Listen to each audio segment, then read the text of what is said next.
Hello there, Shortcuts. This is list two, the classic rock list. That will be the price list will go out to all Shortcuts mailing list subscribers 9 p.m. Sydney time sharp this Wednesday, the 11th of December.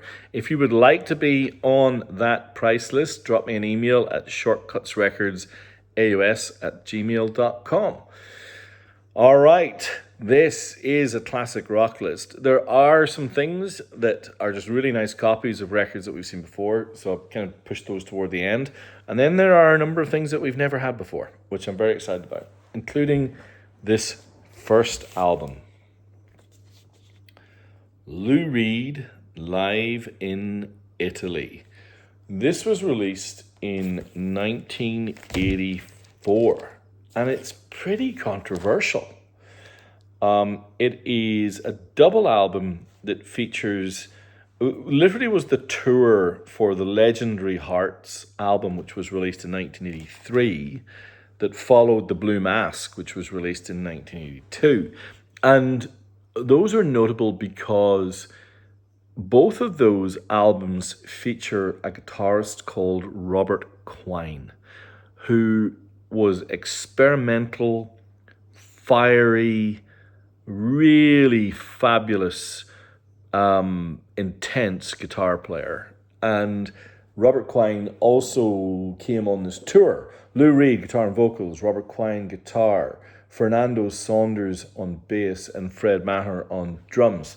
There's the four of them there at the back. By all accounts, this was a very tense tour. Robert Quine spoke about his relationship with Lou Reed at the time of Legendary Hearts, where he said it was impossible to be friends with him. And Lou Reed, for whatever weird reason, would play down the capabilities and contribution that Robert Quine would make. For my money, the Blue Mask and Legendary Hearts are up there with the best that Lou Reed ever did. Although I think Blue Mask has some pretty embarrassing moments, it also has some absolute stellar tracks, including the title track. Now, this album is notable because it is a pretty dramatic mix of solo and Velvet Underground. Let me give you an idea. The opening track is Sweet Jane, and the closing track is Rock and Roll. And in between, I'm Waiting for the Man, White Light, White Heat, Some Kind of Love, leading into an absolutely incendiary Sister Ray. And so it should be, albeit a very different in feel to the album. Heroin is also on here as well. So you've got a smattering of genuine Velvet Underground classics. And then in between, you've got Satellite of Love, Sally Can't Dance, Waves of Fear, and Average Guy, who are two of the best performed tracks on the album, and Walk on the Wild Side. So you've got this incredible spread of tracks, but what you also have is pretty snarly Lou Reed vocals. And on some tracks, it's almost like Robert Quine is either buried in the mix or disinterested. And then on others, he's absolutely on fire. There are some people who think that this is the definitive Lou Reed live statement, better than Rock and Roll Animal. And there are those who say there are bootlegs that are better. But there are also some who really dislike this album. So it is controversial. It is also very hard to find. This is an absolutely pristine Japanese first press. Let me show you the centerfold. If you have a music lover in your life who loves Lou Reed, this could well be something you might consider as a present. That if someone gave that to me, I'd have been absolutely blown away. So that's an interesting one for you to have a think about. Now, this next record is not Japanese. Unusually for shortcuts. This is a French press, but it is a French press of a very interesting kind. Budgie are one of my kind of cult guitar bands of the 70s. Three players predominantly out of Wales. So you've got on the back here, up the top, you've got Tony Burge on lead guitar. Down here on bass guitar and vocals, you've got Bert Shelley. And over here on drums, you've got Stevie Williams. If you think to yourself, gosh, that sounds a little bit like Rush, yeah, it does. And the music does too. Bert Shelley sings typically in a high register. It's very complex, guitar kind of driven. Think of Budgie as a cross between Rush and Led Zeppelin, and they were very influential on bands like Metallica and Iron Maiden. In fact, Metallica covered a number of Budgie songs on live and released those tracks on their stellar run of 12 inches in the 80s. Now, why did I choose a French pressing? It is because it is a test press. So this is a French test press from 75. It does have a Discogs entry. There are not very many of these around. You can see it was actually pressed on the 25th of November, 1975. That's a pretty cool thing. And again, for the right person, I think that is a pretty stellar Christmas present. It's also a great listen.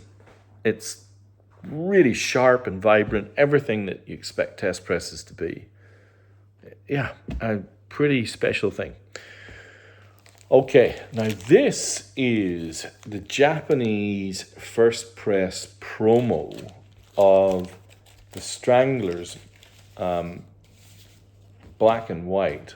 And I'm also going to show you, I also have their fifth album, which is probably more controversial, The Gospel According to the Men in Black. Now, black and white, there's the promo not for resale, there's the black side and the white side, was their third album. Now, their first two albums, they delivered pretty much right on top of each other. Hugh Cornwell, of course, brilliant guitarist, sometimes questionable vocalist in my estimation, but always a compelling listen.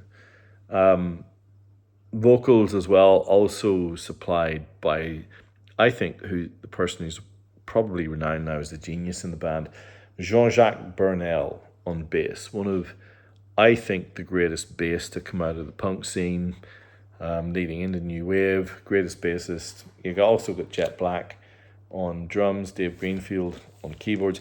Now here is the transition. Keyboards increasingly becoming a core part of the Stranglers' oeuvre, and it really suits them. And it's a really, really good album. It's pretty hard to top Rattus Nervigicus, but it is a very, very, very enjoyable album indeed. And again, Japanese first press promo, they're very hard to find. This is also hard to find, the fifth album, The Gospel According to the Men in Black. This is the gatefold inner. It's a little bit kind of religious. Don't have to explain too much. You can see that it almost looks like it's carved on marble in a sarcophagus somewhere.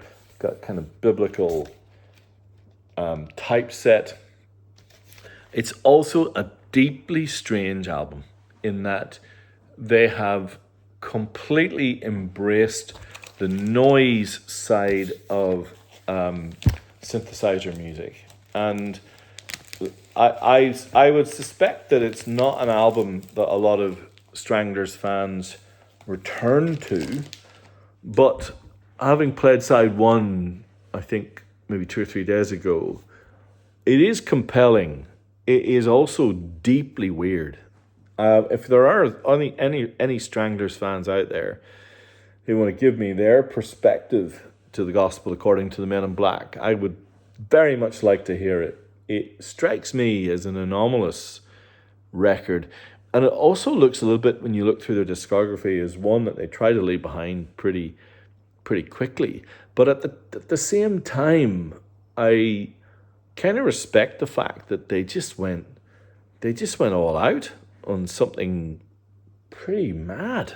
I don't think there's any question that Black and White is, on the surface, a better album. It sounds like the Stranglers, but the Gospel According to the Men in Black has got maybe a couple of tracks that I think were probably the highlight of the two albums, but maybe across an album, it's definitely a challenge. But anyway, I think it's intriguing.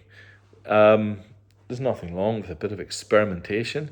There was a track, just like Nothing on Earth, that I really, really enjoyed. And, maybe never will be a cult classic, but for a few people, I suspect it is. Okay, I now have a very, very nice UK first press of Pink Floyd's Meddle. A band that was always shifting and changing, and Meddle being one of the key transitional albums where you move away from the psychedelia of Ummagumma and other weird records, more toward the prog rock that you will eventually get with, Dark Side and Animals, etc. So this is part of that evolution. And the key is the 23-minute epic side 2 song Echoes, which has got to be one of the greatest achievements in the history of guitar music. I also really love on side 1, One of These Days, still a little bit experimental, but really, really enjoyable. And so Meddle has a special place in my heart. I don't think it's their best album, but if I really had to, it's maybe the one I love the most, but I don't think it's their best. Put it like that. But yeah, if you want to hear a band on their way to Dark Side of the Moon, then Meddle is it. The Japanese were awesome at posters, but so it turns out we're the Aussies on occasion. I'm about to show you a Japanese press with a really cool poster, and then an Aussie record with a really cool poster. This is the Japanese first press of Imagine by John Lennon, and it has a poster that I like very, very much.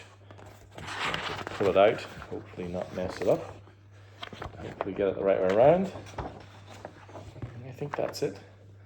You got this lovely kind of grainy image of John Lennon at the piano.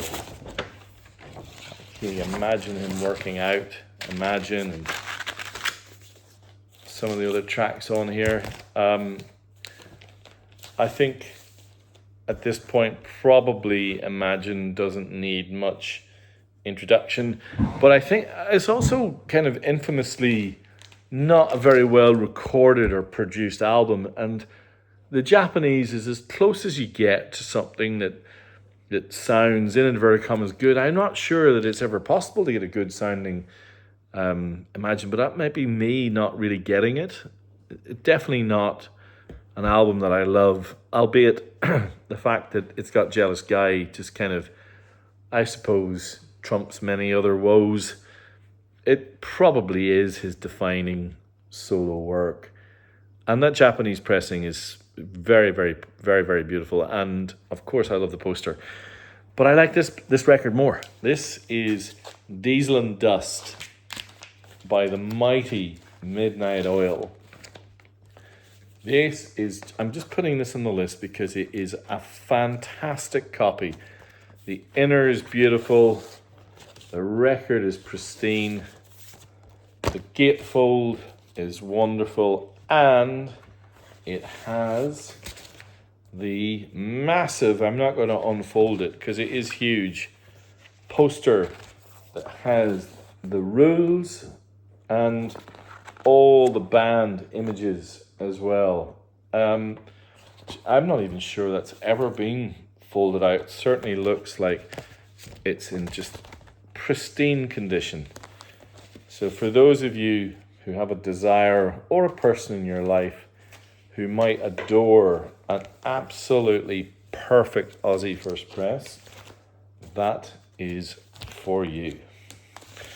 All right, now what else have I got?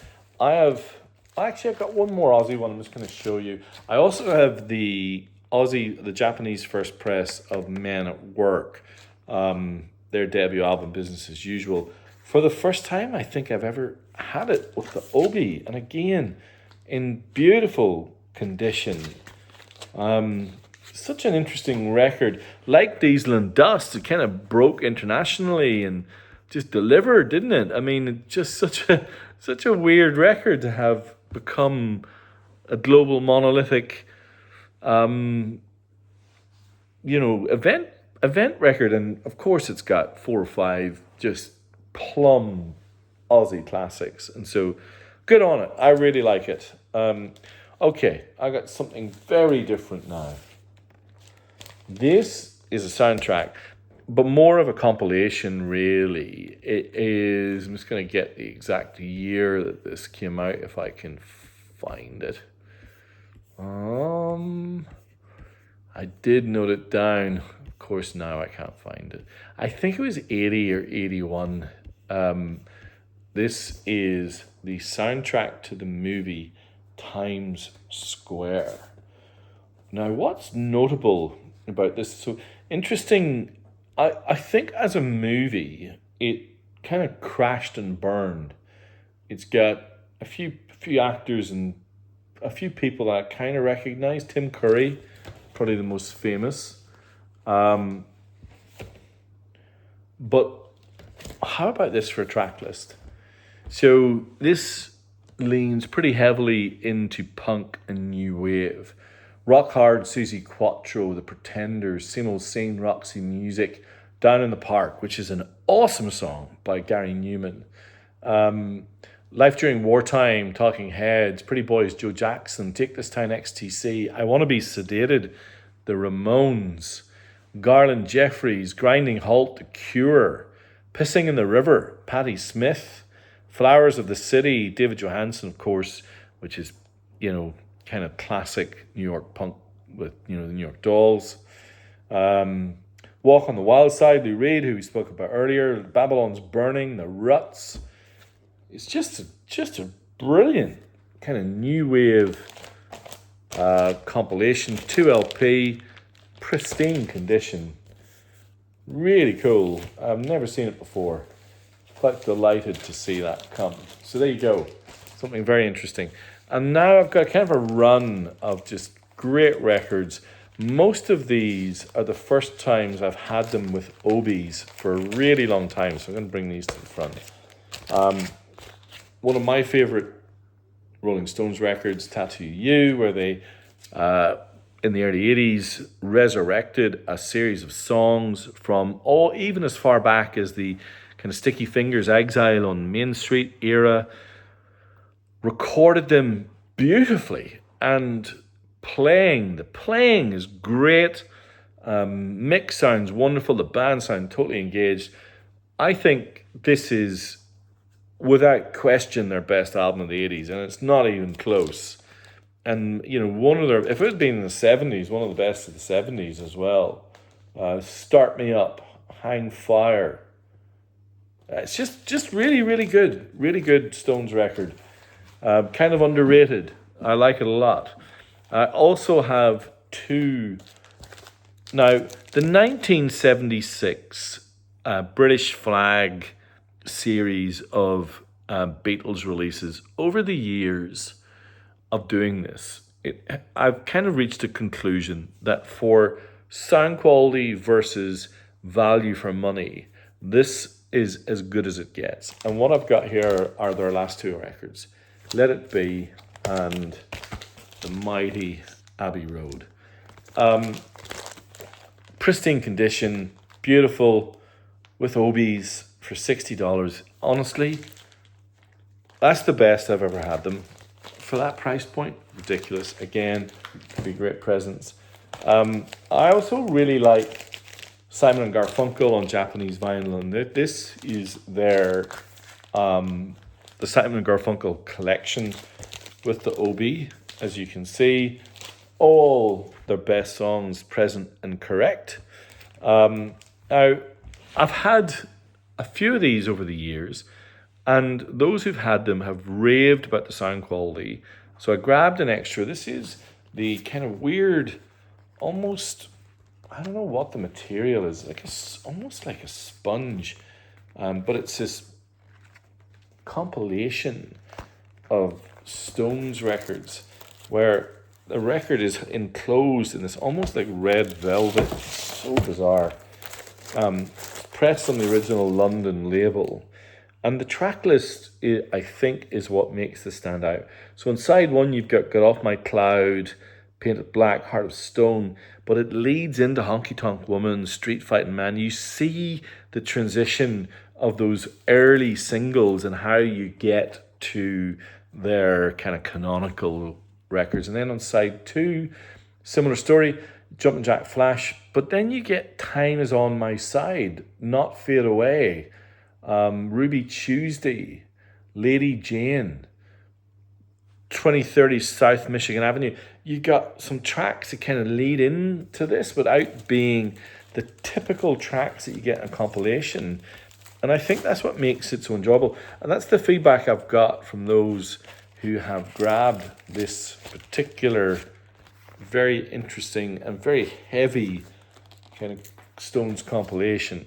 And then finally, the number of times I've had people rave about the sound quality of the Eagles' Greatest Hits, Volume 1. And so there it is, with the Eagles all present and correct.